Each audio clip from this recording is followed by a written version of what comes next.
This is Martin General Hospital. It's in Williamston, about 90 miles east of Raleigh. The hospital says right now it's having to temporarily shut down its intensive care unit due to staffing shortages. Good evening. Thank you for being with us. I'm Dan Haggerty.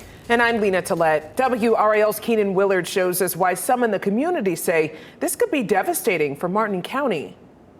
With just 2 weeks to go until the ICU here closes its doors, other hospitals in this area are preparing to pick up the slack. And some families here in Martin County are now worried that critical care could be out of reach for their loved ones. A 49-bed facility surrounded by farmland, Martin General is the go-to hospital for patients in this county. The strain from years of a pandemic is now pushing it to a breaking point. The hospital says starting August 1st, they're temporarily closing their ICU, saying they've struggled to recruit nurses to keep the unit running. I know that it's going to be devastating to our community. Sharon Cooper's already been impacted by the hospital's difficulties. When its maternity ward closed down, her daughter had to travel to Beaufort County to give birth. The hospital statement says critical patients will be sent 25 miles to ICU Health in Greenville. If they don't have space, Martin General says it's also partnered with hospitals in Raleigh to take in patients, an hour and a half away by car.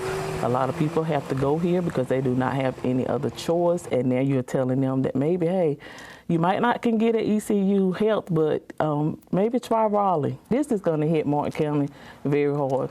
ECU Health says the closure shows the difficulty rural hospitals are facing right now, and they're preparing to take in more patients from Martin County when the ICU closes. In the meantime, county leaders are looking to take action. Obviously, it's not something that the county as a whole like to hear. We have been talking with various other providers. County Manager James Bennett says the company running the hospital, Quorum Health, has been looking to get out of its lease agreement. The county's now looking for another healthcare system to get their hospital back on track. I was just finishing up a conversation with one of the hospital providers that we are trying to get to take the operation over. Keenan, Willard, WRAL News, Martin County.